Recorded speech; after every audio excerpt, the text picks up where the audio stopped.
Now it is my pleasure to welcome to the stage Haoqi Shan.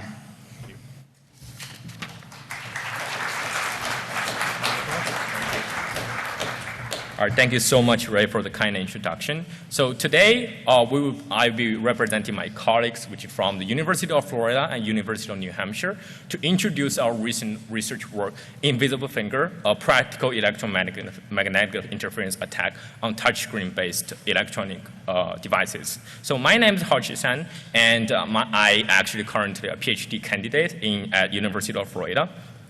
So today, we will be going through a lot of things, and we want to give you a little bit agenda and a little bit heads up on what's going on and what we'll be talking about, okay? So we will talk about who we are, apparently, and we will also give a short, but concrete TLDR if too long you didn't read, and just in case that you want to know what we can do and what is the characteristic of our attack, and just decide whether this is interesting or fun enough that you want to listen to. And considering that we think most of the audience won't really have a background knowledge on how touchscreen works and how fundamentally our attack will be functional, so we will be spending quite some time on introducing how touchscreen is going to work. And we will also propose a theoretical attack on touchscreen device. And from that, once we have all this kind of background knowledge, we will be introducing how do we generate a precise touch event using IEMI signal from a distance. And we will also introduce how do we bridge the gap between precise touch event generation and the practical touch event attacks. And at the end of the presentation, we will have a Q&A session where you can ask the questions about it. Okay, cool. So who we are, and we are actually a research team which our name is Security in Silicon Lab from University of Florida. And we focus a lot on security research. So if you are looking into our recent publications, we focus on architecture security and side channel security, IP core security, AI security, IoT security, CPS security, basically every kind of like a security aspect that you want to cover, we kind of do that. And we are pretty much big lab. And we have published some works on SMP, NDSS, AAAI, this type of top tier academic conference. And a small advertisement time for us. We are still actively hiring PhD students, which works on cybersecurity research. So again, if you are interested, feel free to shoot me a message, send us an email, and we will talk about that off the line, okay? And I will leave my emails and my advisor's email at the end of the slides. So if you're interested and you think, okay, maybe this is my area and I want to spend time on this, just feel free to send us an email or shoot us a message. Okay, so enough. Without further ado, we want to talk about what is our attack. We named our attack Invisible Finger, but what it actually is Invisible Finger? So in short, in one sentence, this is a remote precise touch event injection attack against a capacitive touchscreen using IEMI signal. So if you want to, learn something about some characteristic about our attack, so beyond the sentence I just described, our attack has attack distance around 3 or 4 centimeters, and our attack can induce short tap, long press, and omnidirectional swipe gesture onto a capacitive touchscreen. And our attack also works on different touch screen devices, regardless the scanning or driving methods that are being applied on the touchscreen controller. And also, our attack is the first practical attack with outside screen locator and touch event detector. So if you want to find some kind of remote touch event injection attack, that'll be us. That's actually the first thing we do. And we also list every detail of our attack and also our published paper and all the video demonstrations online. So if you are interested, you can check out our website, which is invisiblefinger.click online after this presentation, and you will find every detail of everything. And because there's something we cannot recover today. Okay, so comparing with traditional cybersecurity research, right, such as like Android or iOS or some other like software type of security research, that touchscreen security, especially fault injection attack, on touchscreen is still relatively new a type of attack. And even for the professional security researchers, it's still kind of a new area, right? So if you search this type of attack online, so I guess you probably can find one or two just a few published papers online, on top-tier cybersecurity conference, like such as SMP or Usenix, this kind of thing. And that's why today we'll be spending some time on introducing the background of the touchscreen. So once you gain the knowledge of this, once you go through all the details that we provide, you should be able to just reproduce that whatever we are doing right now. And apparently, you will also find out why we think touchscreen attack right now is still kind of at a low-hanging fruit stage. So which means once you understand everything, maybe you'll be able to come up with a more powerful or much cooler attack compared with ours. Okay, so again, like touchscreen, everyone use that. Or you're holding on a cell phone, and that touchscreen is basically one way you give the command to your screen and to your device, and you want to manipulate the content of your device. Touchscreen will be your way. And right now, you can see like touchscreen is pretty much involved in everyone's daily life, right? So among all the touchscreens that has been used on our smart device, such as tablets, such as like a laptop, so capacitive touchscreen is actually the most popular type that has been used. So a report in 2022 kind of just show roughly 46% of the touchscreen that has been used right now is capacitive touchscreen. And in our work, that's why we are choosing the capacitive touchscreen as our main target, because it's going to have more impact once we realize all these different types of attack, right? So meanwhile, let's take a look at what is the advantage of the touchscreen, capacitive touchscreen, and what is the reason that it's being used by different vendors, and what is the current research stage or status of the capacitive touchscreen. So capacitive touchscreen, really, there are certain advantages of them, right? Like, so the touch event can be done with only your bare finger. You don't really need a pen to operate that. And it also support gesture recognition and real-time feedback and all sort of stuff. And also, for the vendor side, once the production is done, the vendor only need to calibrate the touchscreen or touchscreen controller once. So you don't, like, the low cost and the wear resistance just makes the capacitive touchscreen, it's kind of like a right choice right now. And what about the security research, right? So it's a product, and the security researchers like us, we definitely want to find out what's wrong with it, or what can be wrong with it. So as for the security research, we actually divided them into two categories, like content stealing and fault injection. So content stealing, which means you're going to use some kind of sensor, EM or MM wave, this type of techniques. You try to read the content that has been displayed on touchscreen from the distance. And as for the touch event injection, I would say we are kind of like one of the 3 papers has been published on top-tier conference, doing this type of attack. And if you are trying to search this online, you will find a Tap and Ghost, which is published on SMP, and there's also another Ghost Touch paper published on Usenix this year. So as for the capacitive touchscreens, there are 2 main categories: the self-capacitance-based and the mutual capacitance-based. So the self-capacitance-based touchscreen sense the changes the capacitance between your finger, between the electrodes and the ground introduced by the finger touch, which on the contrary, for the mutual capacitance-based touchscreen, there is a mutual capacitance CM between the top and bottom of the electrodes. So when your finger touches the screen, a mutual capacitance change delta C will be generated. And that's where the capacitance was measured, and that's why the touchscreen controller will recognize that as a touchscreen. That's a touch event. So once we decide this is the proper target that we want to attack, now let's take a look at how fundamentally a mutual capacitance touchscreen works. As we just mentioned, the mutual capacitance touchscreen often consists with multiple pairs of transmitting and receiving electrodes, so you can just charge or discharge the distance between the electrodes, and beyond that, you also having some kind of excitation signal generator, QT sensor, which is short for charge transfer sensor, and ADC, which is short for analog to digital converter, and a microprocessor. You should notice that the microprocessor isn't really the CPU we talk about that on our cell phone. It's actually something like a dedicated design to operate and measure the touches from the touchscreen.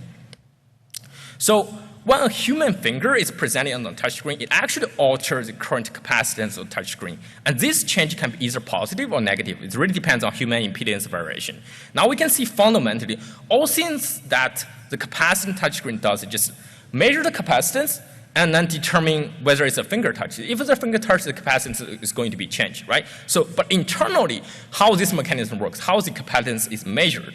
So as we just said, that to develop an effective touchscreen attack, it's really better to understand, how a mutual capacitance change is sensed.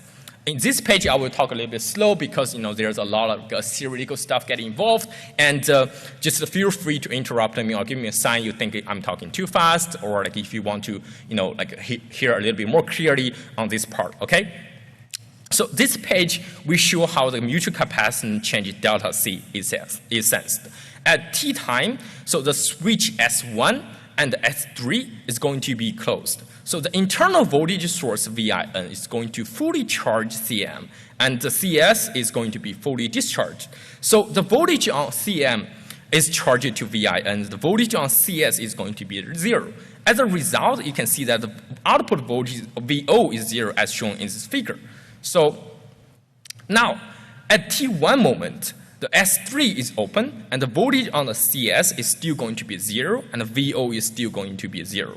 And at T2 moment, the S1 is going to open, and the VIN is disconnected from the CM. And the voltage on the CM holds on the VIN. And the total electric charge stored in CM is basically equivalent to CM times VIN. And at T3 moment, the S2 is closed, and the charge CM times VIN is stored in CM is going to fully transfer to CS.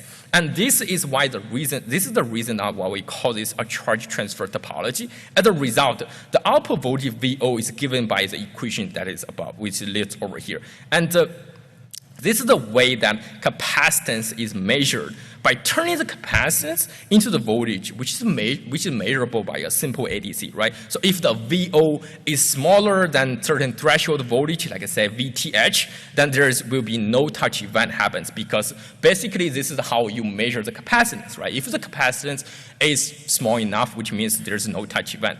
At T4, the S2 is open. The circuit is ready for the next sensing cycle. So if there's a finger touch, introducing a mutual capacitance change, delta C, as we can see, the total electric charge stored on CM plus delta C is going to time VIN.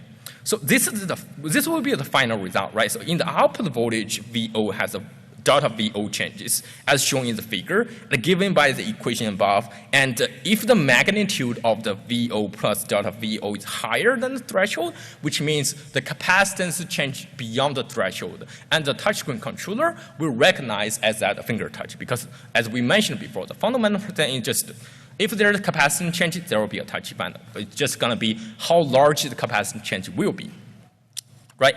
So that's a little bit too serious, right? Like a lot of people, if you don't really have a background knowledge on this, you won't be able to understand that. So we kind of made a little bit animation over here, just try to kind of tell what's going on with it. So as you can see, the purple one is going to be the value of the ADC, which is going to measure. As you can see, with the current capacitance, we have the value of around 1 volt. And once we change the capacitance over here, this is another one. Once we change the capacitance here, just pay attention to what is the read of the ADC right now. And once we operate all this SO and finish all the patterns and the sequence, now we're gonna have a different value. So as you can see, because the capacitance change, and then the voltage will change as well. And that's actually fundamentally how most of the touchscreen works. And well, they're probably going to have a little bit complicated circuits to eliminate noise or have fancy algorithm, but fundamentally that's actually going to work, right? So now we have a basic understanding of touchscreen works. Just try to read the capacitance and turn that into the voltage read, and then if the voltage read is changing big enough, I think, or the touchscreen controller going to think this is going to be a touch event. So let's talk about how theoretically we can introduce a touch event. After we understand the working principle of the touchscreen, a attack mechanism can be proposed over here.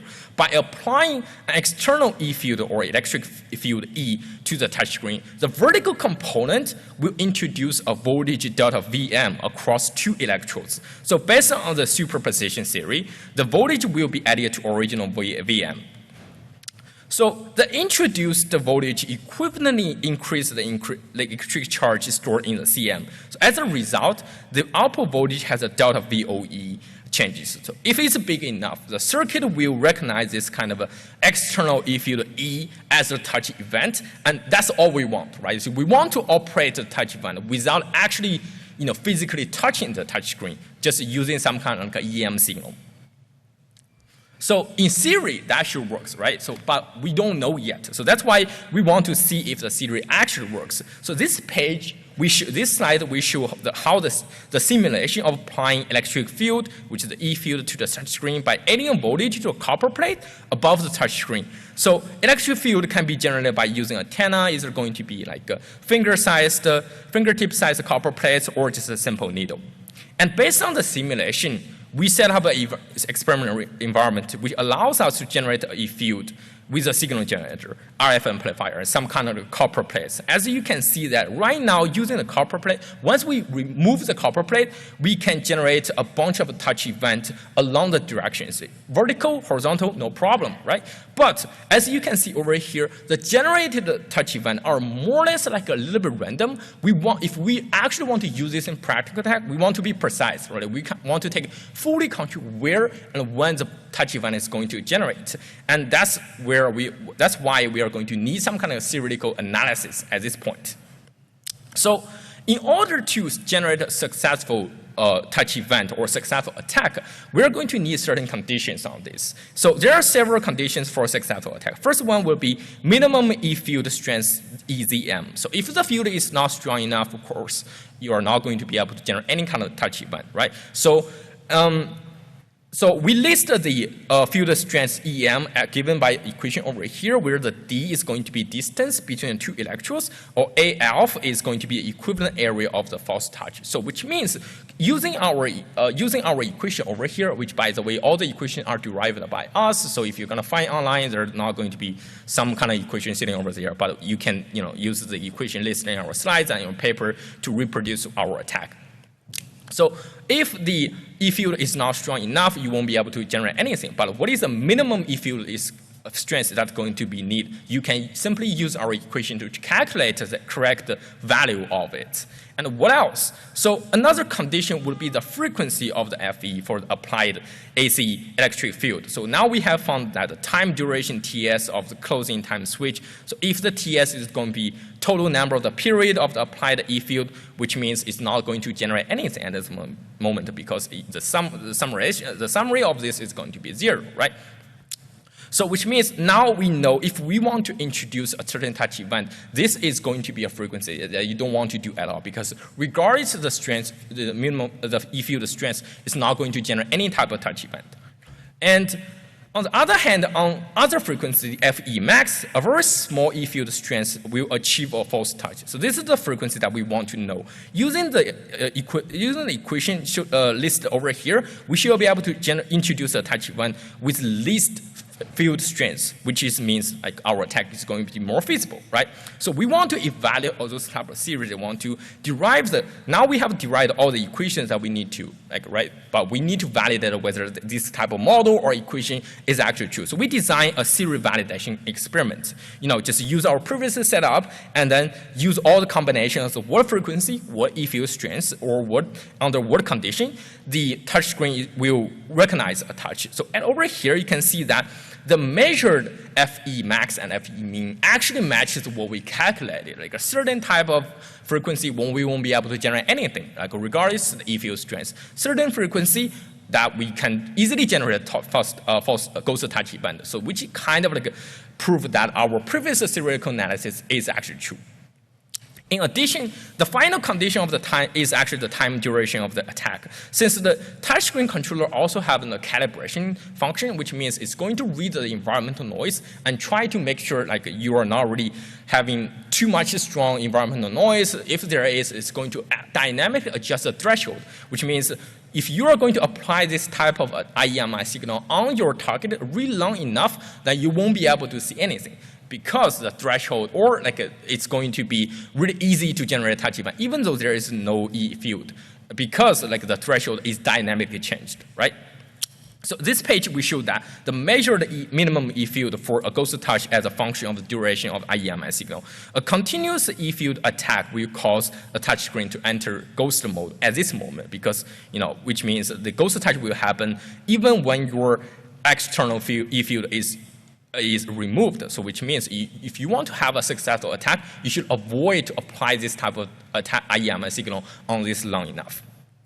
So now combine all these type of techniques together. Let's take a look at what we can do using the calculated IEMI signal, right? So we want to open applications with this. We have the signal pre-installed on our computer, our cell phone, and then we place this type of thing on the E field strengths on our antenna, and then we try to align that with our target, and then once we have the IEMI signal turned on, we should be able to just see that the application is open. And also, we want to open a website with this, right? So we have the shortcut of the Chrome browser on the desktop, and now we have the IEMI turns on. We now enter the University of Florida website. So that's definitely you can do. But you may also notice there is a certain glitch of that, which means the touch events are not precise, not as precise as we want. So there is still something we want to do, right? So now we have all the theoretical analysis, right? We know how to calculate what is the frequency, what is the E field, and what is the phase or whatever, in order to actually introduce a precise touch event, introduce a touch event. But as you also see in the previous demo, this is not precise enough. And also, we kind of just put the cell phone on the table and we know where to attack. So this is not practical, right? This is not feasible. We're still missing something. So here actually lies our contribution, one of our major contributions compared with a previous approach that was published on SMP and Usenix. So one of our contribution is actually generating the precise touch event and conduct thorough experiments. So if you want to generate precise touch event, what would be the challenge? I mean, if you're not already familiar with this type of attack, so the challenge actually going to be, the challenge comes from the scanning or driving method from different touchscreen controller. Of course, like we were saying, all the stuff we introduced before is more or less like a simplified version of the touchscreen design, right? So in real world, of course, the vendor such as Apple or Chrome or, like Apple or LG or Samsung, they're going to have different design of their touchscreen controller. So they're going to use different methods to make sure the touchscreen event is going to be detected as precise as possible, as sensitive as possible. But we cannot really know that ahead. So in general, there are two types of methods of performing the scanning on electrodes grid. So either going to be sequential or either going to be parallel. So the sequential scanning is going to be excites X or Y electrodes one by one, and then you're gonna search you're gonna sense each line on Y and X on electrodes respectively. So what about the sequential, what about the parallel scanning? So whereas the parallel scanning is trying to encode the excitation signal and drives the X or Y electrodes at the same time and then sense the capacitance change over here. So you may actually going to wonder why this is important.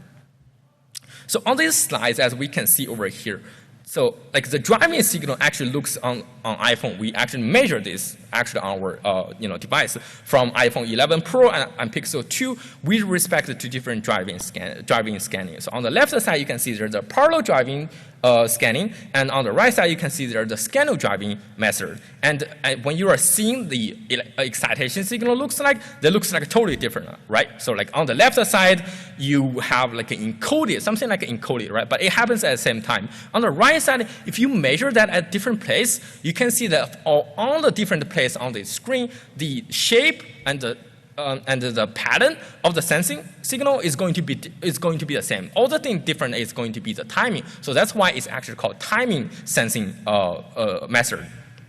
So that's why this is important, because the previous approach that was published on those top tier conference paper generally only works well on sequential driving type of touchscreen because the pattern is really simple, right? You can literally see that, and the attacker can try to measure the driving signal and choose the correct timing to inject the IEMI signal, just like this, right? So I measure this, and I know this line has been sensed. I'm going to apply IEMI signal at this precise moment, and then there will be a touch event was going to be sensed. So our attack, of course, this is going to work on sequential. But what about the parallel? Because parallel is going to be encoded, right? So our work is totally different. We don't require particular driving mechanism. Instead, we use antenna design where it can generate focused E field, apply the interference on a very specific region on the touchscreen. So we apply appropriate EMI signal and we wait for this place to be sensed, just like your finger works. That's actually the reason we picked the name invisible finger. It's actually mimicking the way that your finger works by using appropriate EMI signal, appropriate antenna design. Right? So another advantage brought up our attack is that we don't really need to analyze how the driving signal on different touchscreen controller looks like and what is the correct timing to do that. Because when you look at this is literally we measure from different device. And all the driving signal looks totally different. Let's say I want to attack a new device, right? So if you want to do the sequential, then that's all you can do, right? That's all you can do. You need to analyze this type of sensing signal one by one.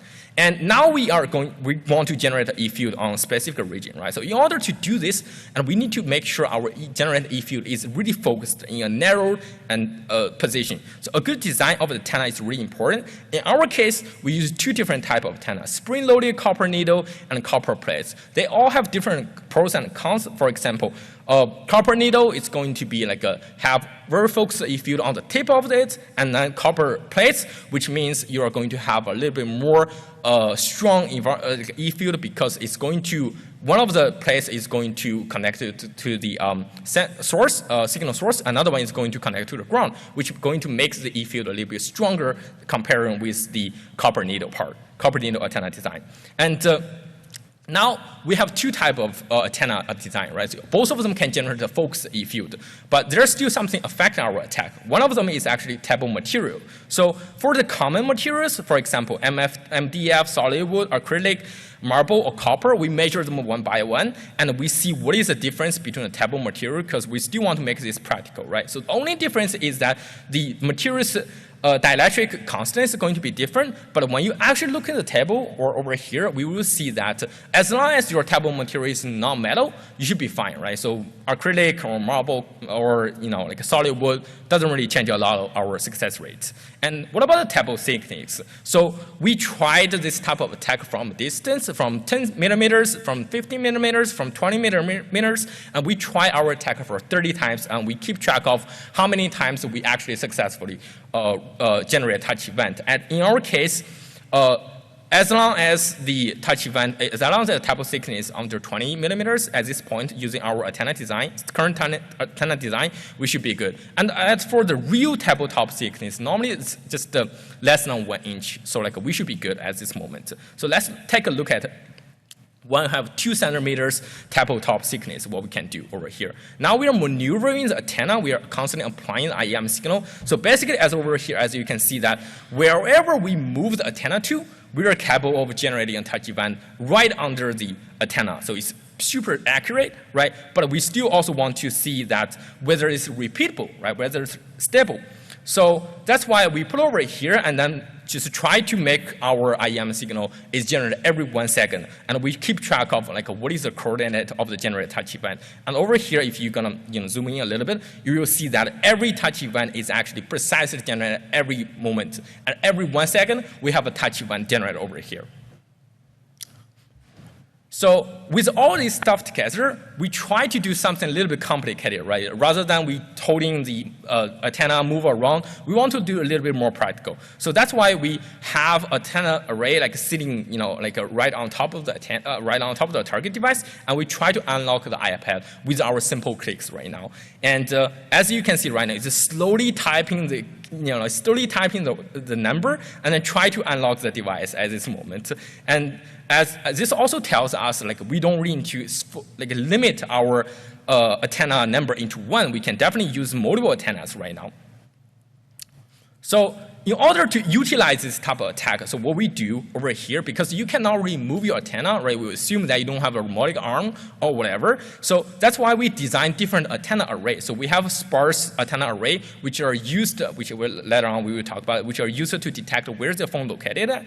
And we also have a dense antenna array. So as long as your distance between different antennas is more than 6 millimeters, we don't really see any kind of interference between different antennas. And we also have a modular miniaturized antenna array design, which means you are capable of designing your own PCB and assemble everything and programmably control your antenna array on and off from a distance.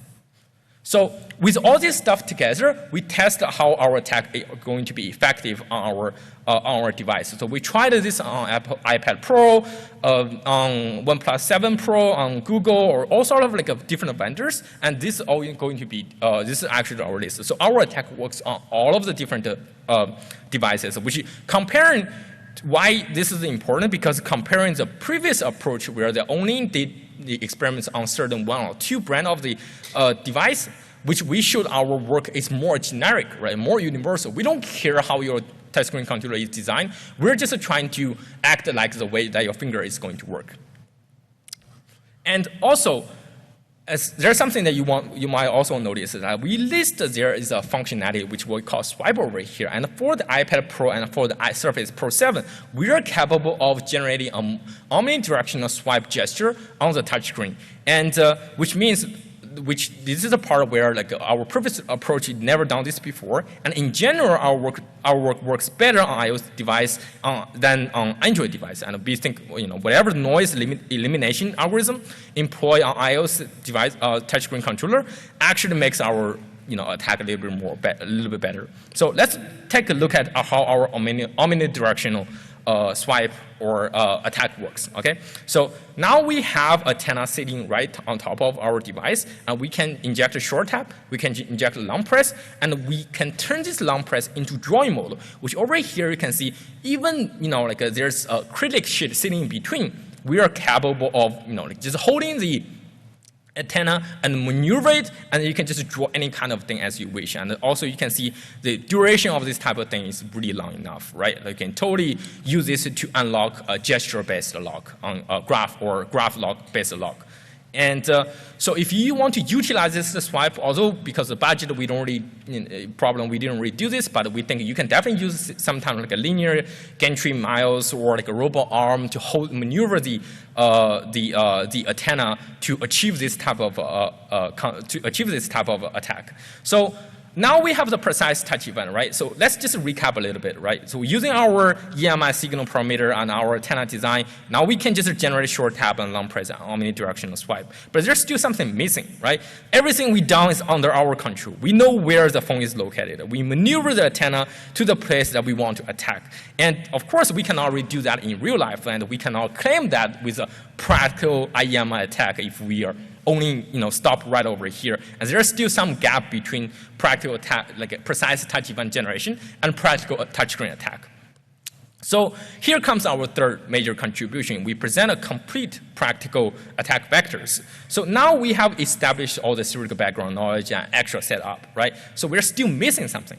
We are missing something where the attacking device is going to sitting right on the table, and the phone is going to be randomly located. Like when the victim walks into the conference room and says, place the cell phone on the table, you don't know where it's going to be placed at, right? So we need some kind of phone locator to tell us this type of information. And for the attack scenario, a simple click is definitely not enough because we're gonna involve multiple touches at multiple locations. And even sometimes we're going to need the swipe, right? So, but if the multiple touch event is going to happen, we don't know whether the previous touch is going to be successful or not. So we need to have a way to tell us whether the touch event was successful or not. So that's where we are going to need a touch event detector.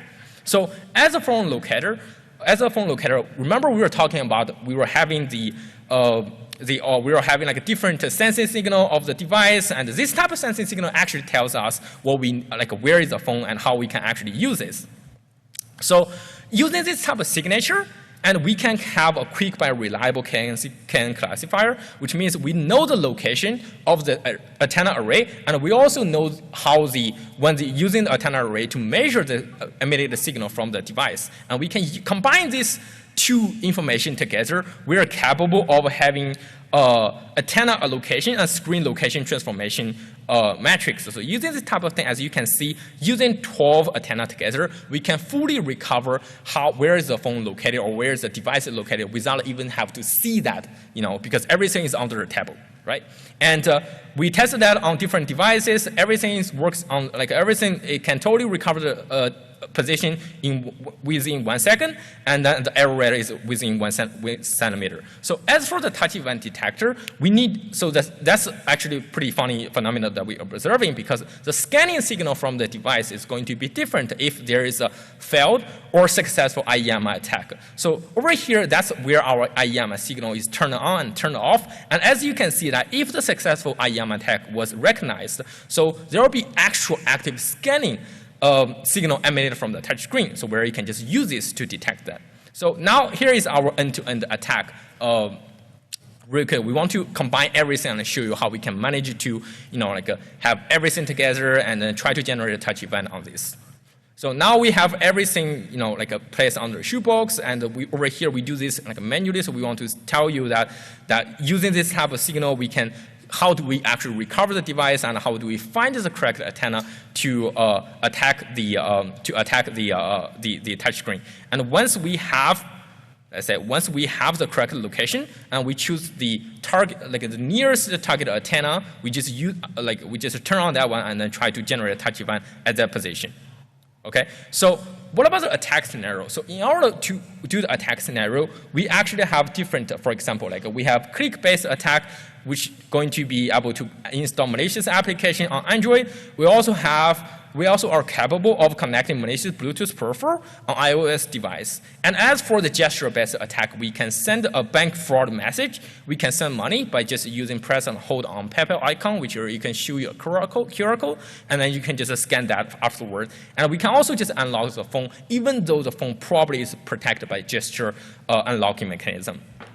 So we did an attack setup with one of our volunteers from our lab, and we asked him to sit in front of the desk and randomly place the phone over here and there. I want to see how well we can attack that. And as for the attack evaluation, we are capable of our attack works 6 out of 10 times on iPad. Our attack works 9 out of times on iPhone 11 Pro. And as for installing malicious application on Android device with OnePlus Pro, 7 Pro, well, sadly our attack only works 3 times out of the 10 times because the yes and no button are really close to each other. So sometimes we just click on the no and we ruin the channel of the attack. So that's the attack, right? So what about the mitigation? So mitigation side, the vendor can actually try to use a pressure or force detection, and because we are not really going to generate any kind of pressure or force by just using IEMI signal. So for example, a Samsung IC over here, it actually tells you what is the force that has been sensed at this moment on the touchscreen. So you can use that to filter out those kind of ghost touch that we just generated. But what about the customer, right? So you can definitely just buy this kind of Faraday bag or this kind of thing like Amazon, but it's going to also block out all your cellular or Wi-Fi or NFC, this type of thing, which makes your cell phone totally unoperational. So that's not cool. And we actually think there's a cheaper and better way to do that. So it's really simple. You just have this kind of a phone case with a cover, and you can actually tape or glue the Faraday fabric within inside of it. So this kind of fabric is going to be thin. You can just kind of use that right next to your, cover that your phone right next to your touchscreen, and we test that. So only I think only 0.2 millimeters, this type of thick fabric should be able to block our attack really effectively. So again, as you can see that this type of attack is not really complicated at all, right? So it's really simple, and that's why we think at this point it's still low-hanging fruit, and we're still actively working on this type of this area, and we try to make this attack more a little bit more perfect, right? So again, that's all the presentation of our talk, and thank you guys for listening. If you want to check out on the video, check out on the paper we wrote, please visit our website. And if you have any question, send us DM me over to Twitter, or you can send me email over to either me or my advisor's email address. All right, cool. Okay, thank you guys so much.